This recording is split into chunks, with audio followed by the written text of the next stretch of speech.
Afternoon, everybody. Uneducated Economist here. So in today's video we are going to be talking about this great reset. I've had a few people ask me about how it's going to look when there is this debt jubilee idea that they're going to remove all the debt and everybody is going to start off on like a clean slate, fresh page. And I laugh when I hear this because there is no way in the world that this would ever take place. Now, I get it from years ago, centuries ago, hundreds of times, from history that you would hear about this debt jubilee taking place. That is not going to happen. Whatever it was that occurred that people are going to suggest that is going to take place again somehow is not taken into consideration what it is that we have for an economy nowadays. The entire system is built off of debt issuance, meaning that everybody is leveraged off of everybody else's debt, everybody else's promise to pay. Now, the moment that you relinquish that promise to pay, when you say, hey, you don't have to come up with the payment, the interest and all that, the whole system will completely collapse. Because we have to understand that the dollar itself is based off of debt. It's based off of the promise to pay into the future. Everything, literally everything, is priced in dollars. So when somebody says, hey, I promise to pay you for your item, they're promising to pay in dollars. Or if they say, hey, I promise to pay you next week, they are promising to pay in dollars. When somebody says, hey, I've paid you, that means you have been made whole. There's no debt obligation whatsoever. But what they paid you in is a debt obligation. This is what people are now not taking into consideration when they say, hey, they're just going to remove all the debt. There's not going to be any debt to pay. It will literally take the dollar out of circulation. There would be no dollars to be had. So now if you're talking about a complete currency collapse, well, okay. Well, and then we can talk about removing the debt. Yeah, I mean, a complete currency collapse. And then, yeah, nobody's going to get paid. And even if you did get paid, it wouldn't matter because the currency that they're paying in doesn't have any value anymore. So if this is the great reset that people are anticipating, you got to think about how devastating of a situation that's really going to be. Nobody has any pension, nobody has any retirement, there is no social security, there is no getting paid back on your investment, there is nothing left. Everybody is now scrambling to figure out what it is that they need to do with what little possessions that they have actually acquired. That's what's going to end up being a result of a complete currency collapse, which would essentially alleviate the debt. But there is no way that the debt can be removed from the system because the entire system is based off of debt. It's not based off of an asset that was promised to pay into the future, right? Like if you say, hey, we'll sign a contract and you promise to pay me at some point in the future ounces of gold. Well, now we got something that's different. You're being promised to be paid back in an asset. Many people consider the dollar the asset, but it's not an asset because it is a debt obligation within itself.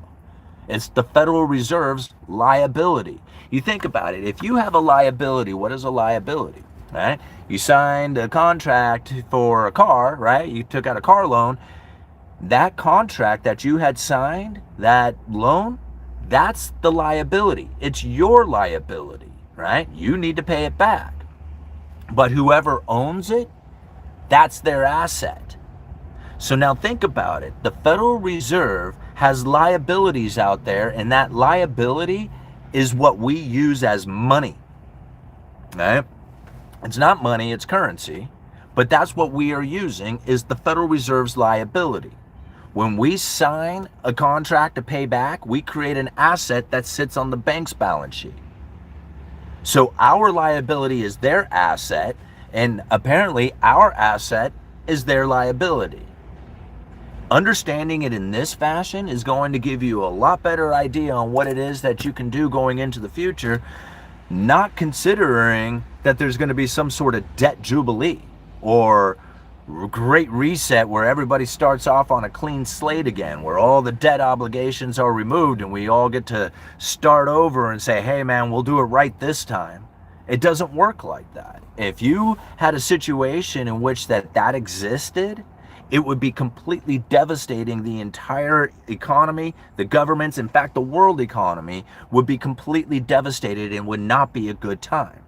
Now, whether by choice or by force, there will come a time in which there will be a currency collapse. How far out into the future that is, that's anybody's guess, but I don't see it happening tomorrow, and I don't think it's going to happen the day after that. So I'm going to be making decisions based on the idea that they are not going to remove the debt, that there's going to be ever increasing amounts of debt issuance, that there is going to be more separation between the rich and the poor, and most likely there's going to be more war, because that's what's been taking place through history. More war, more debt, and more separation between the rich and the poor. The moment that they can no longer issue out new debt, yeah, the whole thing is going to collapse. Every day, more debt issuance. Every day, we have more separation. And every day, we have more threats of war. This is what you can expect. The expectation of a debt jubilee? Not so much. Not so much there. The moment that you have a free of debt obligation, somebody's not getting paid, and the whole world will start to come undone. That's the understanding that most people should be taking when it comes to a debt jubilee or a great reset. It's not going to happen. And if it did, it would be completely devastating. I don't get how it is that people can internalize information that says we can alleviate the debt and then carry on the way that we are operating. How is that supposed to take place when the money is instantly removed when all the debt is paid? But the problem with it is that there will still be there will still be debt that needs to be paid once the money is gone. There is no way in any stretch of the imagination that they are going to alleviate the debt for everybody. It's not going to happen. Somebody is not going to get paid, and the world will come undone. All right, 7 minutes into this one. Hyperinflation could wipe out the debt along with the economy based on fiat dollars. Well, Donald, that's a collapse of the entire currency system, and so therefore everybody has failed. You go to get paid, and they're paying you in money that nobody will accept. Will you accept money that nobody else is accepting? Of course not. Okay. So hyperinflation, that's not a choice, right? That's not a choice that you go down to try and alleviate the debt. That is the ultimate outcome from a failed currency. Okay. Can't wait for the great reset to happen so we can all sing Kumbaya, right? Anyone have advice on reselling jewelry?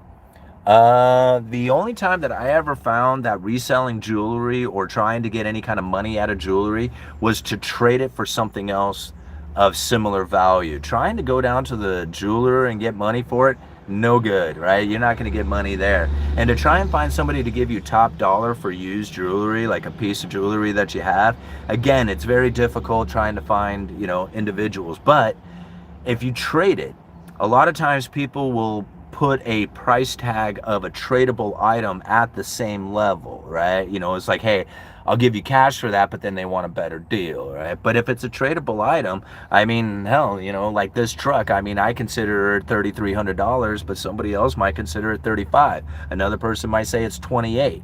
Understanding it in this fashion will then give you the ability to say, hey man, maybe I could trade this up, right? So I found that's the best way to deal with jewelry. Weimar Republic showed that you'll want wheelbarrows on hand to move your money around. Yeah, Miles, that's true, but then you also got to think, like, the Weimar Republic wasn't a world reserve currency, right? That's one of the things that I think a lot of times people think hyperinflation is right around the corner because the Federal Reserve and the massive money printing and all this. kind of history of money printing and what is the result of it. But a lot of times when we think about the money printer, we're not necessarily including the demand for dollars that exist outside of the United States. Like the demand for dollars outside of the United States is far bigger than anybody would ever give it any kind of consideration for. In fact, nobody knows exactly how big it is. Like it could be far bigger than anybody even knows. Even the debt obligations of foreign nations who have priced it in dollars. So say, for example, China issuing out government bonds in US dollars. This doesn't have anything to do with the United States whatsoever.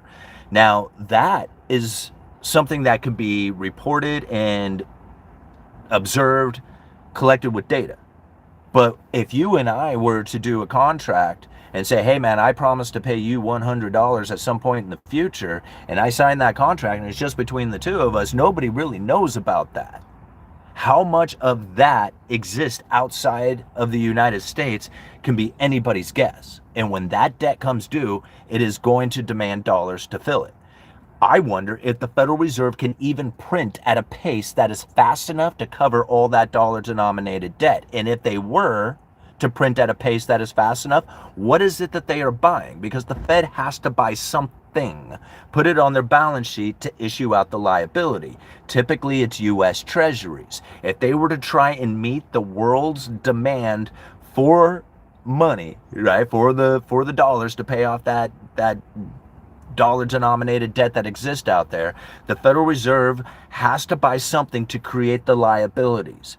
Buying the U.S. government debt to put out the liabilities in an amount that would meet that demand could literally send the United States into a crashing economy. Like they could not buy enough of the U.S. Treasury debt in order to supply the world without crashing the government. Like that's the problem. Right? People look at hyperinflation and say, oh man, that's the problem. It's not. It's how is it that they can create enough money to meet the world demand for dollars and not crash the United States government? That's the biggest concern coming from the Federal Reserve. If that blows your mind, if you're like, whoa, what? Go and Google dollar funding stresses in China. Go and read that document from the Federal Reserve talking not only just about China, but many nations around the world who have written debts that are due in dollars.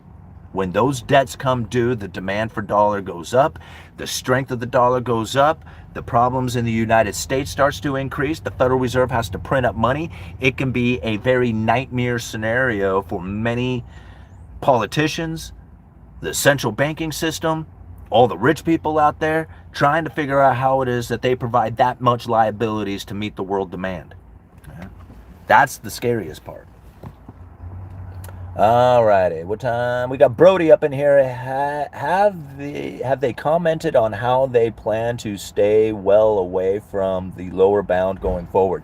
Very good question, Brody. You know, something that we're going to cover here very soon in a future members only live stream is the newest speech coming from Philip Jefferson. Now, I love Philip Jefferson's speech because he's always talking about how it is that they are using their words to guide markets.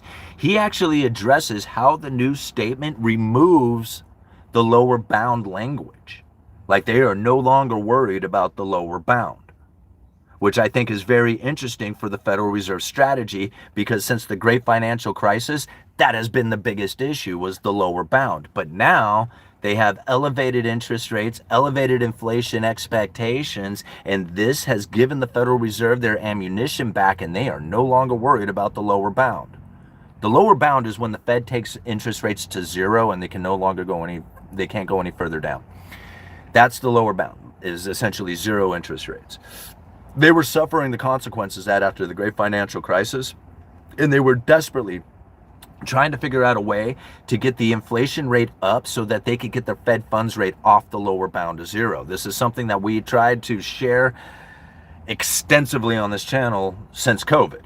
I mean, essentially, since I read the speech, Monetary Policy Strategies for a Low Neutral Interest Rate World, it was stated right there that the Fed needs elevated inflation expectation to raise the neutral interest rate to get the Fed funds rate off the lower bound to zero and essentially get their ammunition back. They have positioned themselves for that.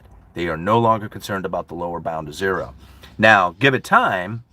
Going into the future, we may find the Fed actually lowering rates dramatically for whatever reason, and then the lower bound would become a concern again. But at this time, they're no longer concerned about the lower bound of zero. All right.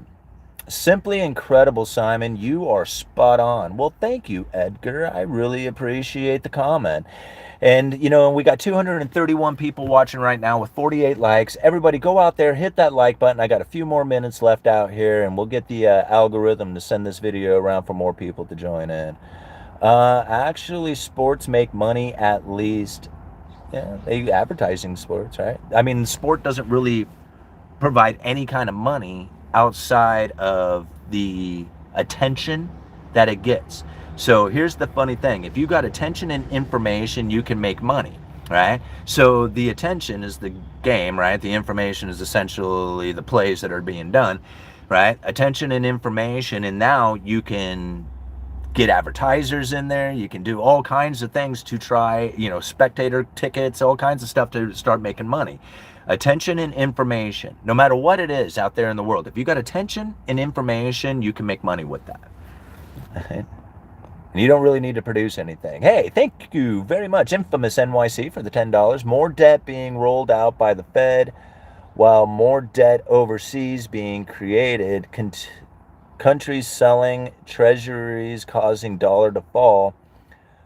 Will rebound in dollar strengthening for 2026. Watch your DXY. Yeah, see, this is where I think a lot of times, you know, people say, oh man, the dollar's failing, hyperinflation, all this money printer and stuff.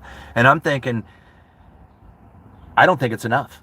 I don't think it's enough to meet the, I mean, not saying that they should keep printing up. What I'm saying is, from what I'm gathering and I can see out there for the debt issuance that has taken place in dollars, the Federal Reserve has not printed up enough to cover all that debt obligation. Right? When that debt obligation starts to come due, the strengthening dollar will destroy the United States. That's the problem. It's not the hyperinflation problem. That benefits the Fed, right? Inflation expectations that are elevated benefits the Federal Reserve. They have been talking about it for years now, trying to keep the elevated inflation expectations going. It was too low of an inflation. That was their problem. Elevated inflation is not their problem. I mean, it's our problem. We internalize it as our problem because we got to pay more for our stuff and we lose dollar value and lose our savings and stuff, but it's not the Fed's problem. The Fed's problem was too low of inflation.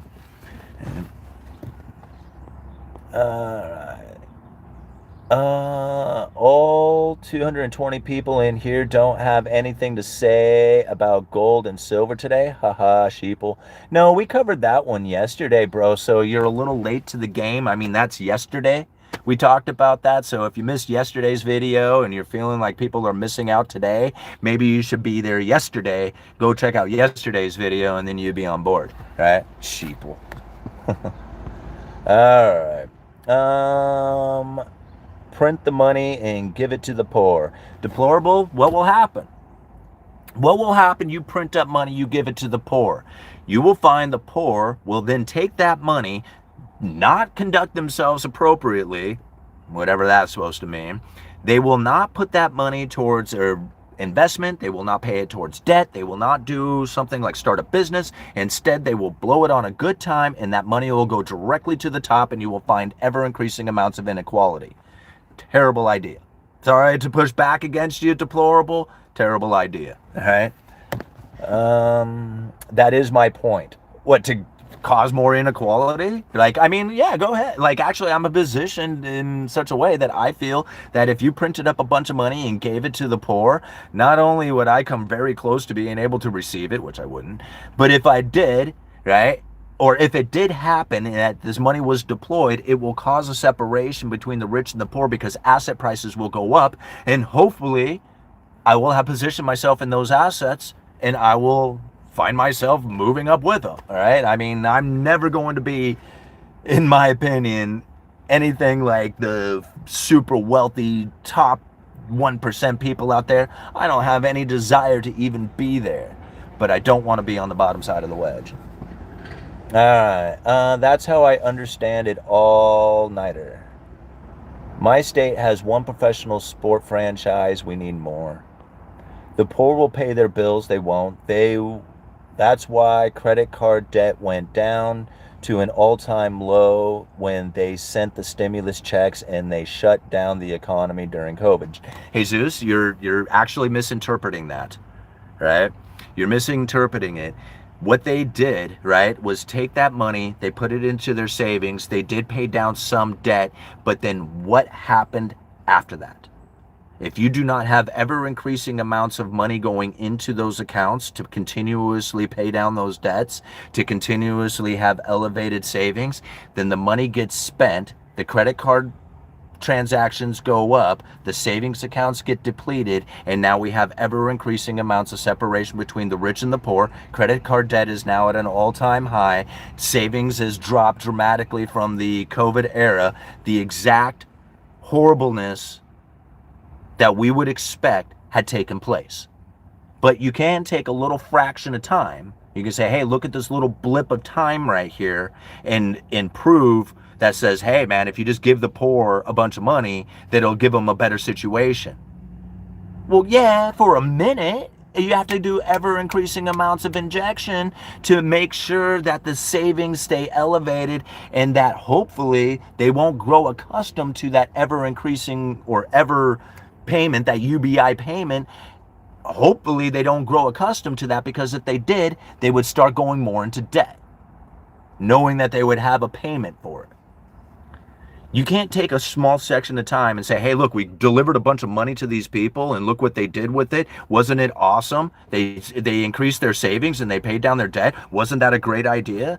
And it was just like, yeah, but it wasn't continuous. It was literally a moment in time, right? And then what was the results of that moment in time? It didn't benefit them. They're not sitting here in a better spot, right? I mean, they should be in a better spot. They're not in a better spot. They're in a worse spot, because the money injection separates the rich from the poor no matter what. So now they're even further down the wedge. All right. Sad that we won't get more of the Powell versus Trump anymore.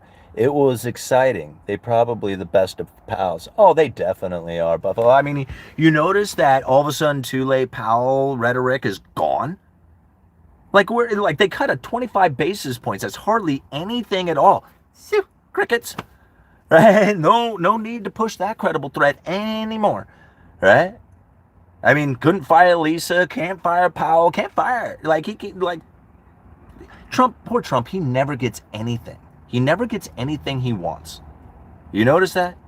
Like, he always has to compromise to this tiny little thing that, was at first was going to be the biggest deal in the world, and now it's just this little tiny thing that he has, and he was like, well, at least we got that. Yeah. Like, nothing. I don't see anything out there that he's getting. Here's a scary one for you guys. See, this is why I laugh at this stuff, and I say that, what tariffs and all that.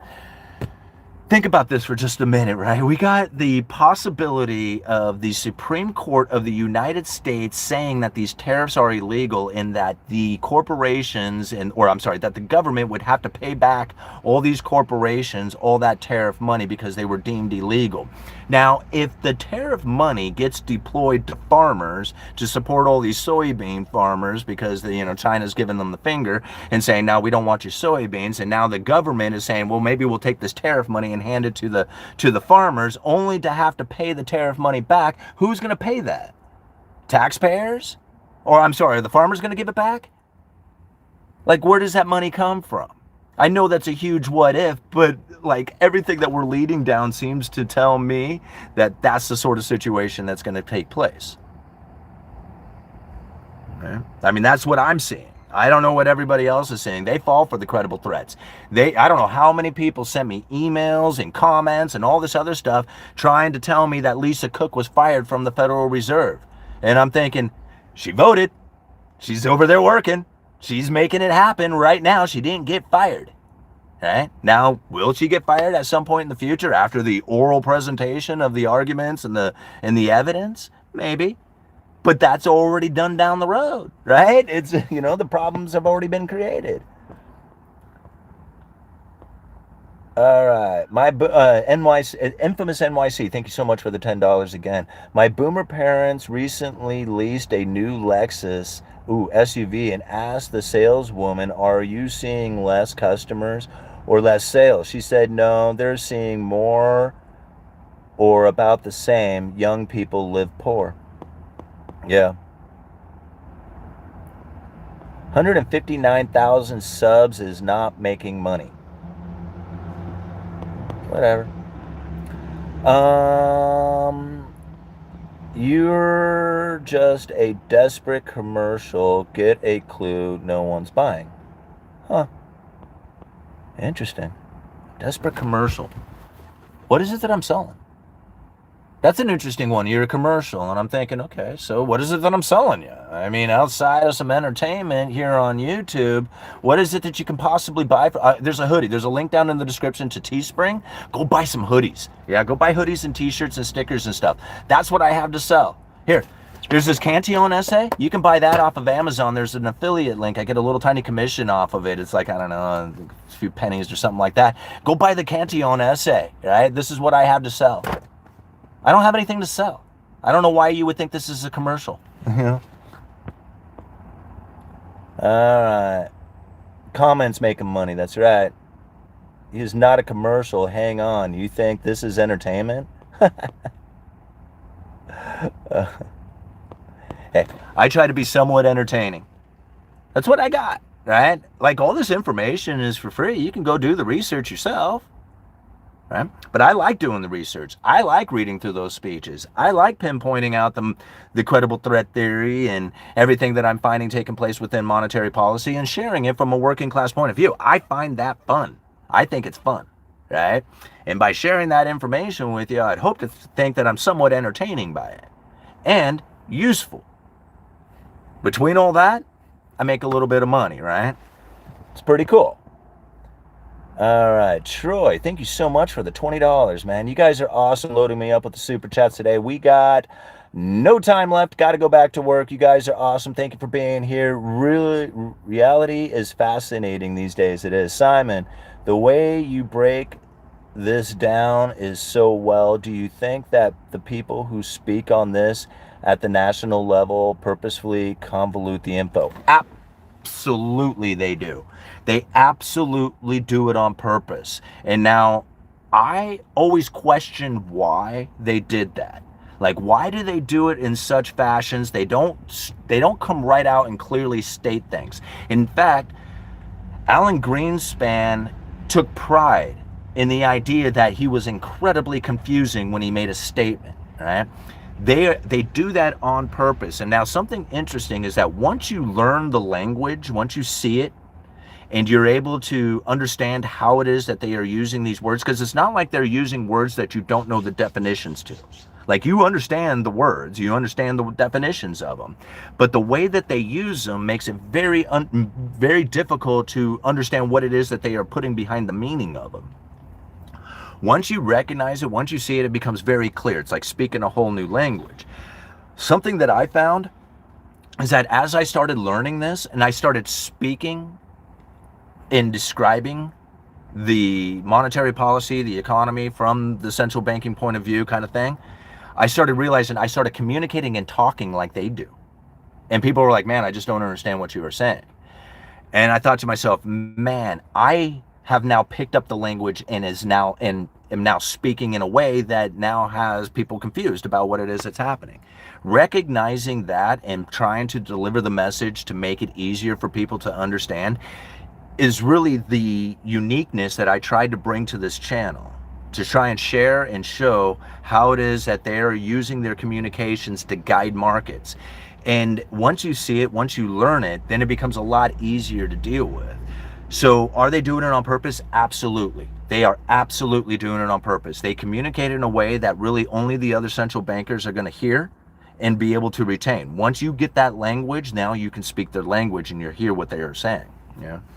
The mainstream media is the worst place in the world to get information about monetary policy. They use the mainstream media to guide the people's perception. There's no real good information being delivered about monetary policy within the mainstream media. None. Like, literally none. Yeah. You guys are awesome. Thank you so much for being here. Thank you for hitting that thumbs up button. Thank you for all the super chats. You guys are also very supportive. I think there was one more in there. Yes, it was. They can't stand the truth, apparently. You had Perrier. Thank you so much for the $5. You guys are awesome. Absolutely love this content, love this topic, love these discussions, and I really appreciate everybody hitting that thumbs up button and sharing the video. Uneducated Economist, you guys let me know.